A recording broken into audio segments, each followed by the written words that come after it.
네, 여러분 반갑습니다. 오늘 영상에서는 SMR, 소형 모듈식 원자로 관련 종목들을 다뤄볼 건데요. 진짜 중요한 핵심만 정확하게 짚어드릴 거니까 우리 구독자분들은 절대 놓치지 마시길 바랍니다. 지금 전 세계 빅테크 기업들이 가장 두려워하는 게 뭔지 아십니까? 경쟁사, 규제? 아닙니다. 바로 블랙아웃, 정전사태입니다. 작년 말 구글 데이터 센터 하나가 단 30분 전기가 끊겼는데 손실이 얼마였는지 아세요? 30분 만에 무려 수백억 원이 날아갔습니다. 지금 이 순간에도 테슬라, 메타, 애플, 그리고 우리나라 삼성, LG, SK까지 전 세계 빅테크 기업들이 전부 같은 벽에 부딪혔습니다. 전기가 없어서 사업을 못한다는 거예요. 전기가 없어서 사업을 못한다니 이게 말이 됩니까? 근데 이게 현실입니다. 최근 아마존이 펜실베니아주에 데이터 센터 짓다가 취소당한 거 아시죠? 이유가 뭐였냐? 주 정부가 전력 공급을 못 해준대요. 돈은 넘쳐나는데 전기를 못 구해서 공장을 못 짓는 상황이 온 겁니다. 그래서 지금 빅테크들이 찾아낸 유일한 해결책이 뭐냐? 바로 SMR, 소형 모듈식 원자로입니다. SMR이라는 단어 들어보셨을 거예요. 근데 문제는 이거죠. 대부분 사람들이 원전이구나 이 정도로만 알고 있다는 거예요. 이게 왜 중요한지, 누가 돈을 벌 건지, 지금 왜 투자해야 하는지는 몰라요. 자, 핵심만 먼저 말씀드릴게요. 작년에 오픈 AI CEO인 샘 올트먼이 투자자들 앞에서 이런 말을 했었죠. 우리가 챗 GPT-5를 만들려면 지금보다 전력 소비가 100배는 더 필요합니다. 근데 그 전기를 어디서 구할지 모르겠습니다. AI 개발의 최대 병목이 기술이 아니라 전기라는 거예요. 테슬라도 마찬가지예요. 일론 머스크가 텍사스에 기가팩토리 증설하려다가 전력 부족으로 일정이 2년이나 밀렸어요. 로봇 만들 공장은 다 지었는데 전기를 못 끌어와서 가동을 못하고 있는 거예요. 이게 지금 전 세계에서 벌어지고 있는 일이에요. 그래서 전 세계 기업들이 내린 결론이 뭐냐? SMR 없이는 AI 시대가 올 수 없다. 반도체가 아무리 좋아져도, 로봇이 아무리 똑똑해져도, 자율주행이 아무리 완벽해져도 전기가 없으면 전부 무용지물이라는 거예요. 그래서 오늘은요, SMR이 왜 필수인지부터, 기술적으로 어떻게 해결하고 있는지, 그리고 제일 중요한 국내 관련 수혜주 두 종목까지 싹 다 알려드리겠습니다. 오늘 영상을 끝까지 보시면 다른 투자자들은 몇 달 뒤에야 알게 될 정보를 미리 아실 수 있습니다. SMR 대박 투자 기회 절대 놓치지 마시기 바랍니다. 자, 본격적인 종목 분석에 들어가기 전에 먼저 짚고 넘어가야 할 게 있습니다.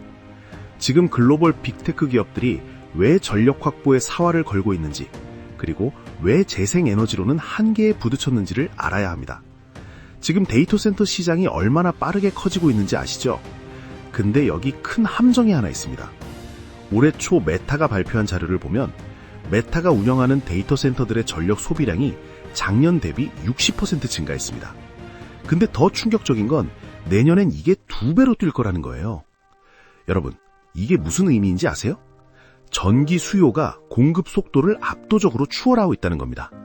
실제로 미국 전력망 운영사들이 비상회의를 몇 번이나 열었어요. 왜냐? 감당이 안 되니까요. 캘리포니아주 같은 경우는 아예 신규 데이터 센터 건설을 일시 중단시켰습니다. 전력 공급 능력이 한계에 도달했다는 이유로요. 그리고 작년 여름 텍사스에서 있었던 일 기억나세요? 폭염으로 전력 수요가 폭증하니까 주정부가 데이터 센터 기업들한테 전기 사용을 줄여달라고 공문을 보냈어요. 근데 데이터 센터가 전기를 줄이면 어떻게 돼요? 서비스가 마비되는 거죠. 넷플릭스가 끊기고 클라우드가 다운되고, 그럼 기업들 업무가 전부 스탑되는 거예요. 이게 지금 전 세계에서 벌어지고 있는 현실입니다. 그럼 태양광이나 풍력 같은 재생에너지는 어떨까요? 구글이 대표적인 케이스예요. 구글이 몇 년 전부터 우리는 100% 재생에너지로 운영한다, 이렇게 대대적으로 홍보해왔어요. 근데 올해 초에 조용히 발표한 게 있죠. AI 서비스 확대하려면 재생에너지만으론 부족하다. 안정적인 기저전력이 필요하다. 사실상 기권한 거예요. 왜 그럴까요? 태양광은 해 떨어지면 그치고 풍력은 바람 없으면 멈추고, 이게 재생에너지의 치명적인 약점이거든요. 근데 데이터 센터는 1초도 멈출 수 없어요.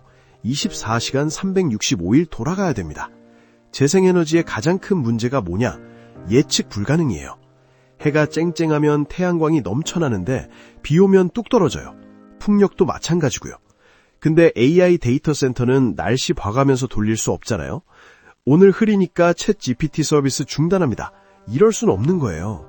그래서 결국 돌고 돌아서 내린 결론이 뭐냐? 원자력밖에 답이 없다는 거예요.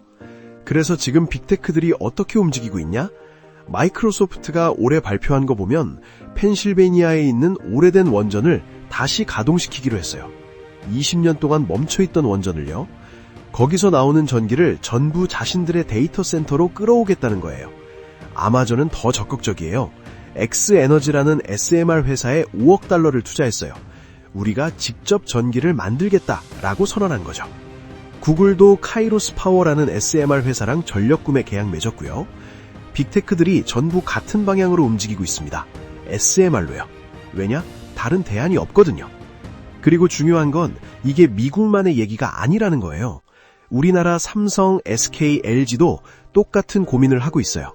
반도체 공장, 배터리 공장, 디스플레이 공장, 전부 전기 먹는 하마들이거든요. 그래서 한국 정부도 원전 정책을 다시 들여다보고 있는 거고요. 전 세계가 같은 방향으로 가고 있다는 거예요. 자, 여기까지 들으니까 솔직히 이런 생각 드시죠? 전력 문제가 심각하긴 한데 그래서 내가 뭘 사야 되는데? 진짜 중요한 얘기입니다. SMR이 왜 유일한 답인지, 기존 에너지랑 뭐가 다른지, 그리고 여기서 돈 벌 기업이 어디인지 지금부터 명확하게 보여드리겠습니다. 자, 그럼 SMR이 기존 원전과 뭐가 다를까요? 3가지만 기억하세요. 첫째, 위치 선택의 자유가 있습니다. 기존 대형 원전은 뭐가 필요했죠? 바닷물이 필요했죠. 냉각수로 써야 하니까 무조건 해안가에 지어야 됐습니다. 그리고 만에 하나 사고 나면 큰일이니까 사람 많은 곳에서 최대한 멀리 떨어뜨려야 했고요. 그래서 어떻게 됐어요? 발전소에서 만든 전기를 서울까지 끌고 오려면 송전탑을 수백 개 세워야 했어요. 그 과정에서 전기 손실도 엄청나고요. 근데 SMR은 완전히 다릅니다. 크기가 작고 안전성이 높아서 데이터 센터 부지 안에 바로 지을 수 있습니다. 전기 만드는 곳이랑 쓰는 곳이 붙어 있으니 송전 손실이 거의 제로에 가깝습니다. 이게 얼마나 혁신적인지 아시겠죠? 둘째, 날씨 걱정이 없습니다.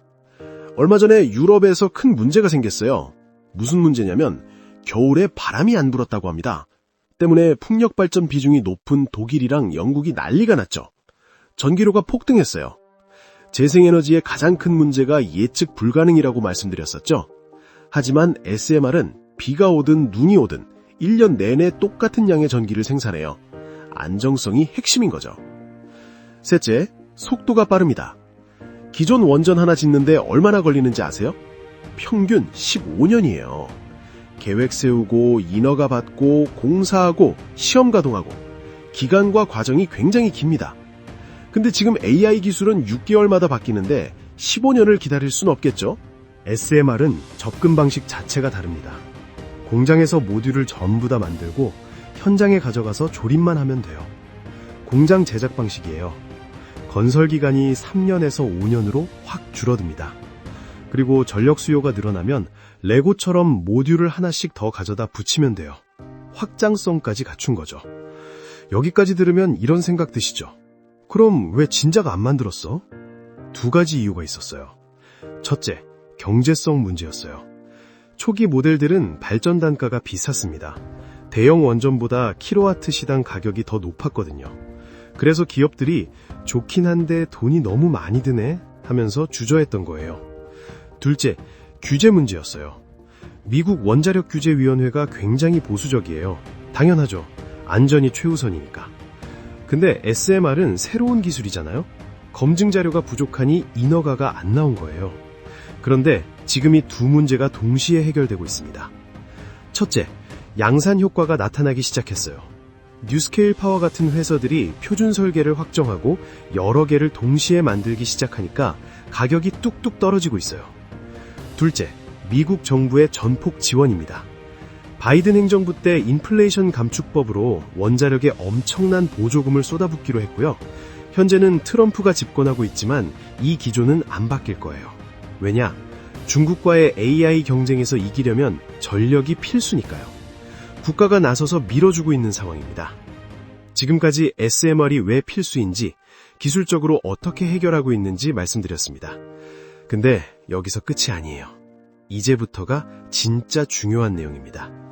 먼저 왜 지금 당장 이 정보에 주목해야 하는지 말씀드리고 나서 SMR 상용화가 시작되면 어떤 기업들이 수혜를 받는지, 그리고 우리가 투자자로서 주목해야 할 핵심 기업들이 어디인지 바로 말씀드리겠습니다. 그러니까 영상 끝까지 집중해서 보시고요. 오늘 드리는 돈 되는 핵심 정보 하나도 놓치지 마시고 전부 가져가시기 바랍니다. 2026년의 핵심 키워드는 SMR입니다. 지금이 황금 타이밍이라는 거죠. 내년부터 본격적인 SMR 수주 경쟁이 시작됩니다. 마이크로소프트가 이미 선언했어요. 2028년까지 SMR로 전력 공급받는 데이터 센터 가동한다. 아마존도 발표했죠. X에너지랑 계약 맺고 SMR 개발한다. 실제로 돈이 움직이기 시작했다는 거예요. 주식시장은 미래를 선반영합니다. 실제로 SMR이 돌아가기 시작하면 주가는 이미 올라가 있을 거고 그때 사면 늦었다는 거예요. 여기서 핵심 하나 알려드릴게요. 미국 기업만 돈 버는 거 아니에요? 미국의 뉴스케일 파워, 테라파워, 엑스에너지 이런 회사들 주가 많이 올랐죠? 근데 이 회사들 아직 적자예요. 기술은 있는데 공장이 없거든요. 그럼 실제로 누가 만들어요? 우리나라가 만듭니다. 원자로 핵심 부품인 원자로 용기. 이거 만들 수 있는 나라가 전 세계 몇 개 없어요. 한국, 일본, 프랑스 정도인데 그 중에서도 한국이 가격 경쟁력 1위입니다. 두산 에너빌리티가 이미 뉴스케일 파워랑 엑스에너지 둘 다 파트너를 맺었어요. 미국이 설계하고 한국이 만든다. 이 공식은 반도체랑 똑같죠? 엔비디아가 칩 설계하면 SK하이닉스가 HBM 만들어주잖아요. SMR도 똑같이 돌아갑니다. 자, 그럼 지금부터 구체적인 수혜주를 말씀드릴 텐데요. 시작 전에 딱 한 말씀만 드립니다. 지금부터 소개하는 내용은 제 개인적인 분석일 뿐 수익을 보장하지 않고 매수 추천도 아닙니다. 모든 투자에는 위험이 따르고 시장은 언제든 변할 수 있다는 것 다들 아시죠? 분명히 인지하셨으리라 믿고 바로 종목 속에 들어가겠습니다. 첫 번째로 말씀드릴 기업은 두산 에너빌리티입니다. 이 회사가 뭐 하는 기업인지는 다들 아실 거예요. 원전 설비 만드는 회사죠. 근데 중요한 건요. SMR 시대에 유일무이한 포지션을 가지고 있다는 거예요. 전 세계에서 SMR용 원자로 용기를 양산할 수 있는 설비를 갖춘 회사가 두산밖에 없습니다. 일본은 원전 사고 이후 투자를 멈췄고 프랑스는 설비가 노후화됐습니다. 한국만 최신 설비를 계속 유지해왔어요. 그래서 뉴스케일 파워가 미국에서 수주 따내면 그 일감이 고스란히 두산으로 와요. 엑스에너지도 마찬가지고요.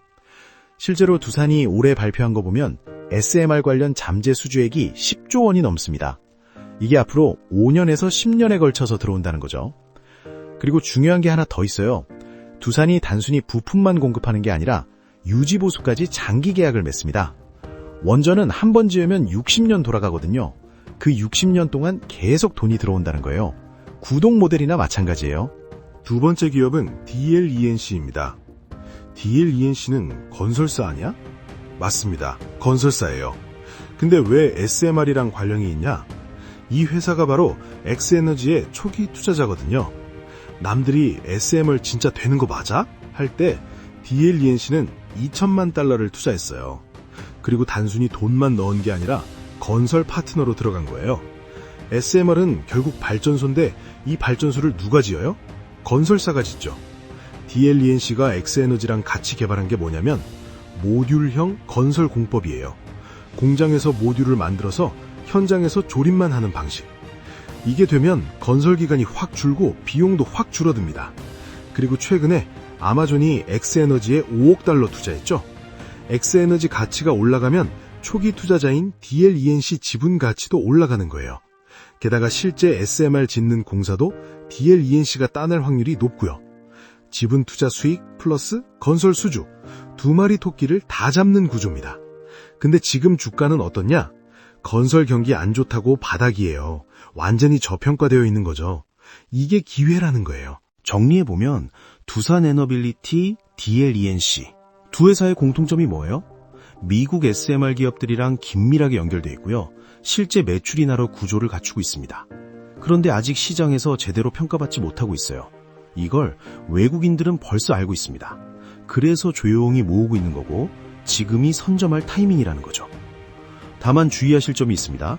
절대 한 종목에 몰빵하지 마세요. 대기업과 협력사를 적절히 섞어서 분산 투자하시는 걸 추천드립니다. 그리고 단기 급등에 휘둘리지 마세요. SMR 시장은 1년, 2년으로는 안 끝납니다. 10년, 20년간은 슈퍼사이클이에요. 중장기 관점으로 보시고 분할 매수로 접근하시면 여러분 계좌에 의미 있는 변화가 생길 거라 확신합니다. 지금까지 길게 말씀드렸는데 핵심만 딱 3가지로 압축해 드릴게요. 첫째, SMR은 AI 시대의 필수 조건입니다. 이건 선택사항이 아니에요. SMR 없으면 AI도 없습니다. 아무리 좋은 반도체를 만들고 아무리 똑똑한 로봇을 만들어도 전기가 없으면 전부 무용지물이에요. 빅테크들이 왜 수조 원씩 쏟아붓는지 이제 아시겠죠? 이게 없으면 사업 자체가 안 돌아가니까요. 둘째, 2026년부터 본격적인 수주 경쟁이 시작됩니다. 지금은 준비 단계예요. 설계 확정하고 인허가 받고 파트너 찾고 있는 시기죠. 근데 내년부터는 실제 계약서에 도장 찍고 공사 시작하고 돈이 움직이기 시작해요. 주식은 미래를 선반영한다고 했죠. 실제로 SMR 돌아가기 시작하면 주가는 이미 천장일 확률이 높습니다. 지금이 투자 골든타임이라는 거예요. 셋째, 미국이 설계하고 한국이 만드는 공식. 이건 절대 안 바뀝니다. 반도체로 예를 들면 엔비디아가 설계하면 TSMC가 만들고 SK하이닉스가 HBM 만들어주죠. SMR 똑같아요. 뉴스케일 파워, X에너지가 설계하면 두산에너빌리티가 원자로 만들고 DLENC가 발전소를 짓게 됩니다. 한국 없이는 미국도 못 만들어요. 이게 우리의 기회입니다. 그래서 제가 오늘 강조한 두 종목, 두산에너빌리티와 DLENC, 이 두 회사 꼭 기억하시기 바랍니다. 미국 SMR 시장이 커지면 커질수록 이 두 회사 매출도 같이 커집니다. 낙수 효과가 확실한 구조라는 거예요. 이 영상을 제대로 이해하셨으면 이제 여러분들은 상위 1%입니다. 주변 사람에게 물어보세요. SMR이 뭔지. 투자에 관심이 없는 분들이라면 99% 모른다고 할 겁니다. 이미 앞서고 있는 겁니다. 아시겠죠? 마지막으로 SMR은 이제 막 출발선에 서 있습니다. 1년, 2년 후엔 이 모든 게 주가에 반영이 되겠죠. 그중에 살아남는 기업과 도태되는 기업이 있을 거고요. 여러분들이 제대로 된 종목에 투자하실 수 있도록 항상 좋은 정보들을 전해드리겠습니다. 끝까지 시청해 주셔서 감사합니다.